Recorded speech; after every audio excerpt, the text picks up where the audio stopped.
So, makanya nanti saya akan ngomong mengenai ini waktu sedang apa dari view-nya langit, gitu ya. Tapi tolong diingetin ya, ini momentum apa, ini sedang terjadi apa, dan Anda harus bagaimana dari sudut perspektif langit yang melihat bumi. Bukan hanya bumi melihat dirinya dan melihat langit, tapi itu nanti kalau ada waktu. Nah sekarang kita teruskan, Asune mati. Anjingnya mati ini kan sudah masalah toh? Jadi sudah 5 apa 6 tadi. Loh solusinya dibuang di sungai, ini merusak lingkungan lagi ya. Kita sedang cuci-cuci pagi-pagi, ada bangkai anjing lewat, ini konflik sosial lagi. Terus ternyata kali ini banjir bisa, ya toh? Terus buangan, loh sudah kena banjir itu loh. Sudah kena banjir masih otaknya tuh tidak bekerja, tetap si anjing dibuang di pinggir sungai. Jadi begitulah Indonesia ini. Masalah demi masalah tidak pernah bisa diselesaikan. Bahkan satu masalah bisa menciptakan 3 masalah berikutnya, 3 masalah bisa menciptakan 9 masalah berikutnya, sehingga masalah-masalah kita ini sudah tan kinoyo ngopo. Kalau kata para penyair, misalnya Gunawan Muhammad, dingin tak tercatat di termometer. Oh, lah wes ah. Oh, gitu. Gunawan Muhammad sendiri tidak pernah membayangkan bahwa makna puisinya itu sampai seperti ini. Dingin tak tercatat di termometer, kan begitu. Ya toh? Jadi termometer itu wes nggak bisa mencatat tingkat dinginnya itu. Nah jadi sekarang kita sudah deret ukur ini masalahnya. Sehingga kalau sudah deret ukur ini percepatannya ibarat musik sudah apa ini Ben? Kalau musik dengan speed tinggi itu sudah orang tidak bisa fokus lagi. Orang sudah tidak mengerti lagi. Sudah tidak punya pengendapan atau sublimasi untuk melihat masalah-masalah dengan jernih. Gitu loh. Kalau diterusin apa lagi Mas tadi? Eleno pinggir terus masa pinggir lunyu? Saya Mas ya. Asune mati, buangan kali, kaline banjir, buangan pinggir terus, pinggire. Secara ilmu sudah cukup ya bahwa masalah kalau tidak diselesaikan akan seperti itu. Nah, supaya dipercepat, teman-teman KC menawarkan salah satu solusinya adalah kegagalan negosiasi Kresna dengan penguasa Astina menghasilkan kemarahan yang kemudian membuat dia menjadi juggernaut atau berdiri keramat tadi. Itu salah satu solusinya. Saya coba kasih bukan paralel tapi komparasi. Di Jogja sedang akan dipentaskan oleh rekonsiliasi semua seniman Jogja tanpa perkecualian, dari seluruh seniman, dari yang modern, tradisional, dari bidang apa saja, itu mementaskan satu pementasan yang ide dasarnya seperti Juggernaut ini, yaitu mencari solusi terhadap deret ukur permasalahan Indonesia. Akhirnya didiskusikan oleh mereka, terus mereka mengambil lakon wayang, karena wayang ini sebenarnya simbolisasi dari berbagai hal, baik karakter maupun jenis permasalahan dari umat manusia, terutama manusia Jawa dan Indonesia. Maka mereka memilih lakon Sumantri Sukosrono.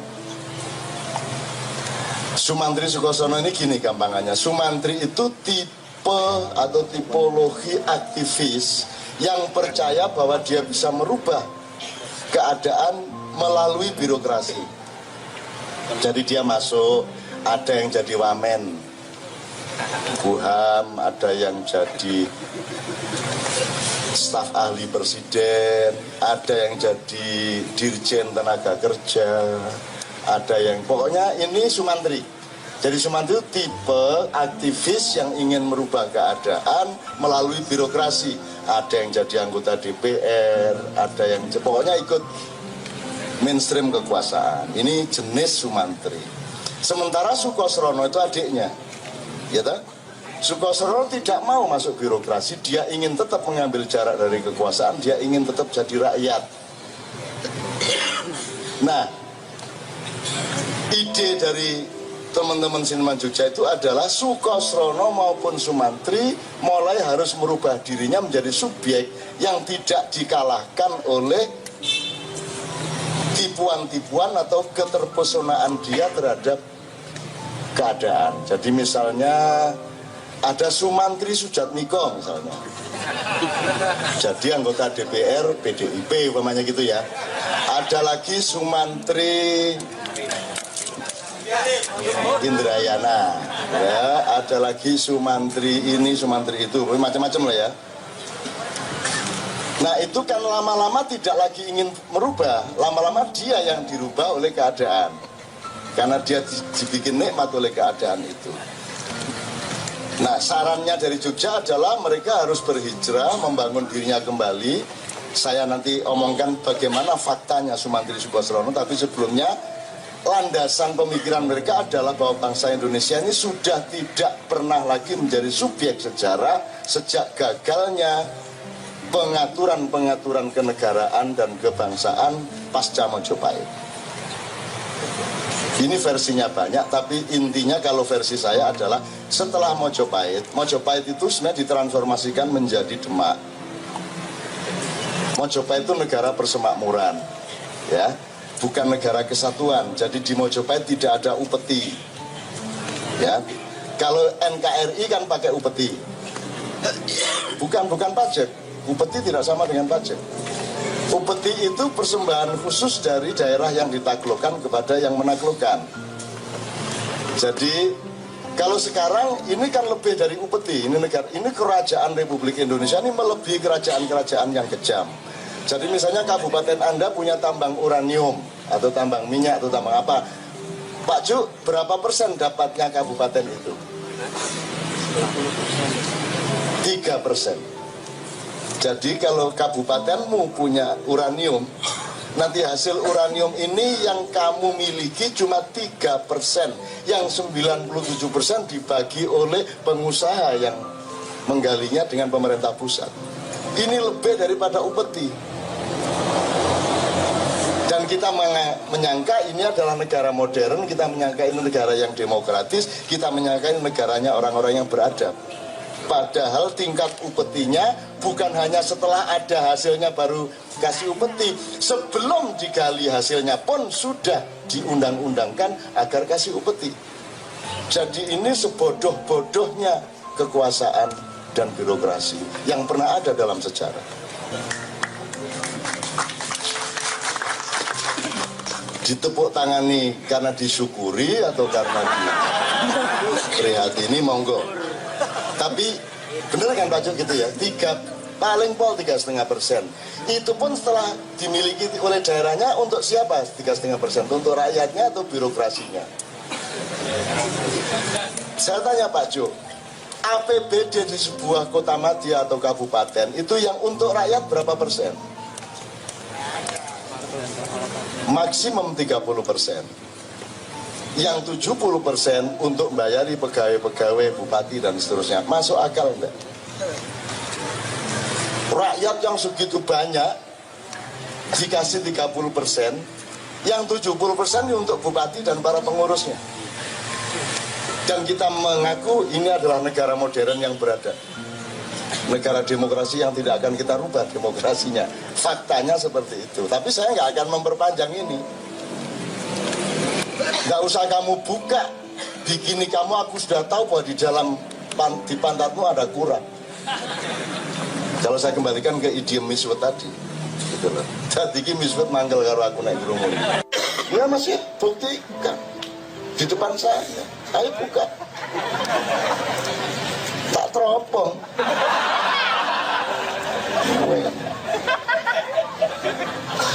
Seneng kiai ini, terus dia seneng. menjadi tim juri untuk mendeteksi panu, mau enggak? Belum seneng mendaftar kabeh arek. Kula purun niki ahli panu kula niki. Oke ya, saya teruskan. Jadi gini, aduh ini panjang sih ceritanya, tapi intinya itu gini, transformasi dari Mojopahit ke Demak itu dipandu oleh Sunan Kalijogo yang hidupnya hampir 200 tahun. Tapi beliau dalam tanda petik sudah berhasil sebagai pelaku, tapi hasilnya atau outputnya tidak seperti yang beliau bayangkan. Jadi Demak itu juga persemakmuran. Jadi di Mojopahit dulu ada namanya upacara Kendi Emas. Kendi Emas itu gini, 35 hari sekali. Itu raja-raja dari mana-mana yang tergabung di dalam persemakmuran Mojopahit itu datang ke Trowulan. Terus mereka melingkar. Terus Raja Mojopahit, Hayam Wuruk dan pengganti-penggantinya itu mengeluarkan kendi dari emas isinya air.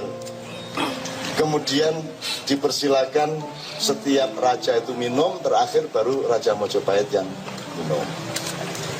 Dan waktu itu bentuknya tidak seperti NKRI sekarang. Jadi waktu itu ada kepala negara, ada kepala pemerintahan.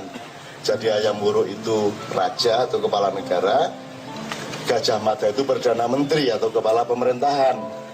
Dan itu jauh lebih modern, luar biasa jauh lebih modern dibanding NKRI yang kepala negara sama kepala pemerintahan dirangka.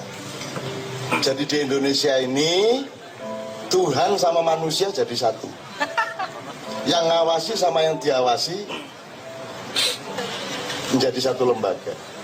KPK itu lembaga pemerintah, maka yang melantik adalah presiden. Padahal presiden adalah orang nomor satu yang harus diawasi oleh KPK. Lah terus ya apa caranya KPK ngawasi wong dhek sing nglantik? Dan mereka mengaku ini negara modern, negara demokratis, negara yang paling pintar dan rasional. Itu yang digelisahkan oleh Jaggernaut tadi itu. Betul. Nah, kemudian ada konflik. Demak ada konflik antara Sunni dan Syiah. Misalnya yang Ahlus Sunnah wal Jamaah itu Joko Tingkir. Kalau yang Syiah itu Aryo Jipang atau Aryo Penangsang dengan segala tetek bengeknya. Kemudian ada pertentangan antara Islam Jawa dengan Jawa Islam atau Islam santri dengan Islam abangan. Itu. Ada konflik lagi antara kaum priayi yang merasa berhak meneruskan kerajaan Mojopahit tapi tidak mendapatkan haknya sehingga mereka bertentangan terus. Jadi ada multi konflik.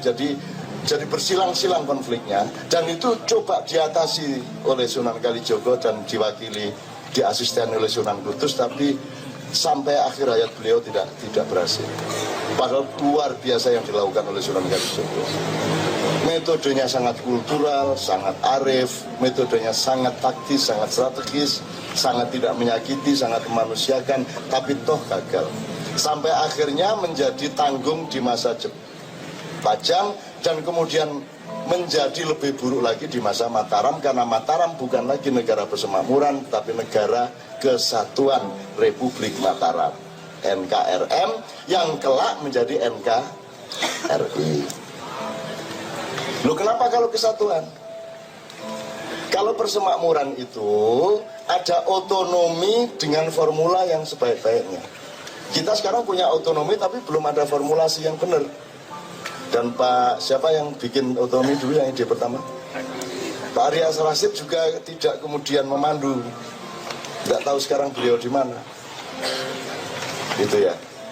Jadi di zaman Mojopahit itu di samping raja-raja yang jauh itu ada kepala-kepala tanah perdikan.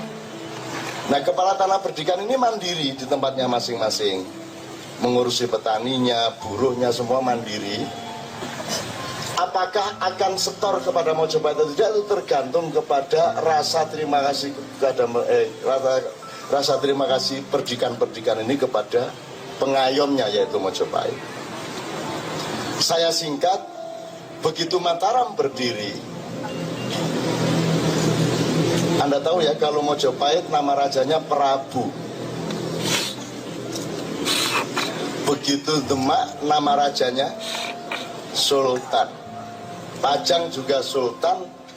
Kalau Sultan, kalau Prabu itu dari bahasa Jawa dan dari filosofi Jawa. Kalau Sultan itu dari konsep Islam. La tangfuduna illa bisultan.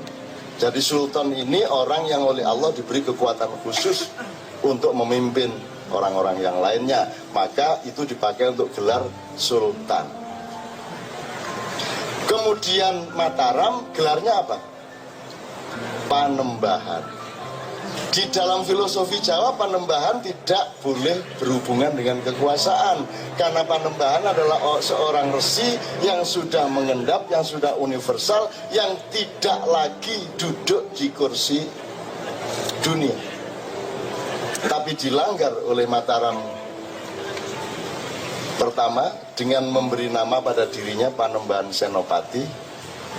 Bapaknya adalah murid Sunan Kalijogo, yaitu Ki Ageng Pemanahan. Temannya dua orang, yaitu Ki Mondoroko atau Juru Martani dengan Ki Penjawi adalah juga muridnya Sunan Kalijogo. Tapi Anda tahu muridnya Sunan Kalijogo ini sebagaimana di Ma'iyah macam-macam. Ada yang IT, ada yang cracker, ada yang preman, ada yang pedagang roti di Priok, ada yang udah macam-macam pokoknya. Ada yang santri bener, ada yang ahli sholawatan, ada yang mau bikin buku membuktikan bahwa Gus Dur adalah wali, dan saya diminta untuk memberi pengantarnya. Ada macam-macam. Nah, Sunan Kalijogo muridnya juga begitu. Macam-macam muridnya sedemikian rupa sehingga sesungguhnya tidak cukup untuk hanya diatasi oleh seorang agung yang namanya Raden Said yang kemudian bergelar Sunan Kalijogo, meskipun beliau adalah orang yang memang luar biasa taktis, strategis, dan kecerdasannya melebihi wali-wali yang lain. Bahkan metodologi sosialisasinya juga luar biasa.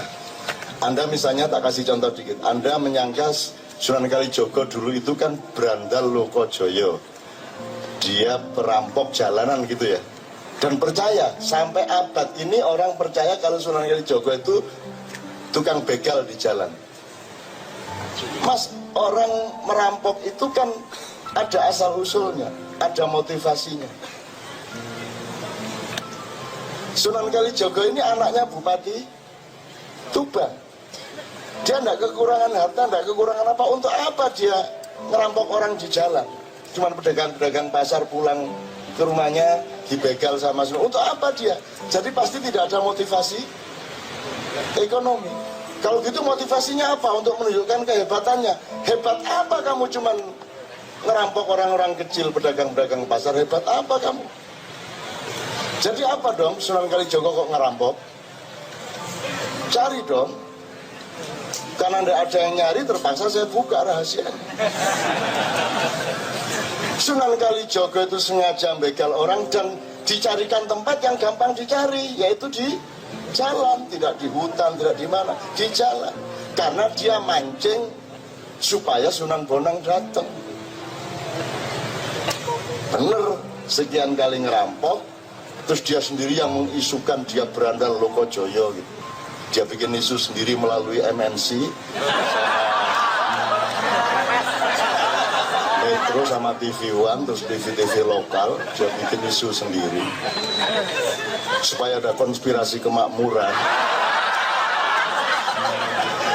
Ya karena kontroversi hatiku ini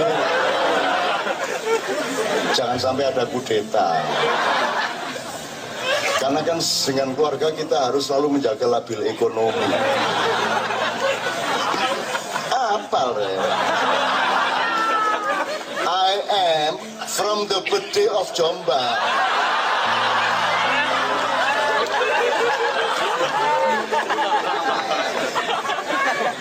Ya apa, aku ini pengamat budaya rek.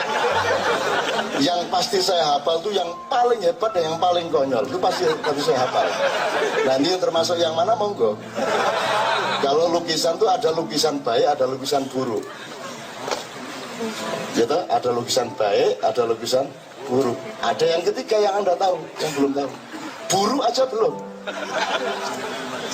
Lukisan ini disebut buruk saja belum pantas. Ini lukisan loh ya. Nah ada orang yang begitu. Ada orang pinter, ada orang bodoh. Ini bodoh aja belum. Ono itu. Aku nggak ngarani loh ya. Tapi kok kayak ono loh. Ada yang pinter, ada yang bodoh, ada yang ketiga bodoh aja belum. Nah, monggo. Bagaimana aplikasinya itu Anda masing-masing. Ya. Karena ya 29 my age. Nyalek kalau dulu enggak nyalon lurah dulu. Saya itu dikasih tahu Mbak Fia gitu-gitu itu. Di setel nomor Mbak Fia, ya Allah aku bangga menjadi bangsa Indonesia. Ya soalnya dia kan belajar bahasa Inggrisnya di Amerika, bukan di London. Kalau di Amerika biasanya grammarnya jelek kan gitu kan. Gitu. Begitulah ya. 80 my age. Oke, mau ngomong apa ya mau Kok sampai sini tadi ngomong apa? Bentar. Sunan Bonang. Oke, tak persingkat aja.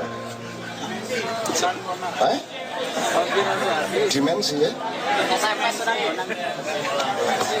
Ya, supaya mancing Sunan Bonang, karena Sunan Kalijogo ini sudah punya naluri untuk mengetahui dia akan punya tugas besar, yaitu mentransformasikan Mojopahit jangan sampai hancur.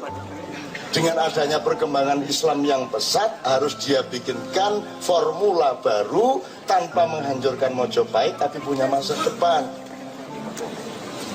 Sistemnya sama, namanya mau tidak mau harus toleran kepada anaknya Brawijaya yang nomor 17 yang namanya Raden Patah. Anaknya Brawijaya terakhir itu ada 117. Ya, Raden Patah itu anaknya nomor 17 kalau nggak salah. Ya. Istrinya berapa saya tidak ikut, saya selidiki. Nah, Jan ini berarti Raden Patah datang.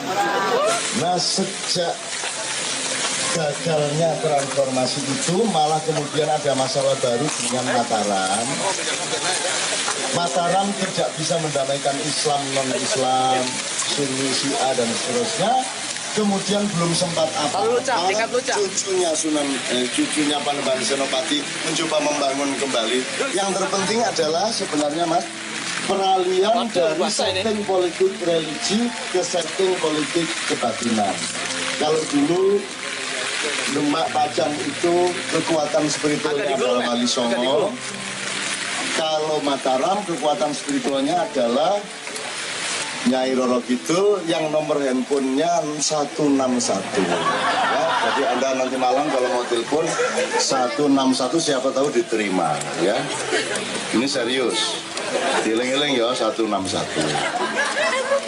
Lu jangan ketawa.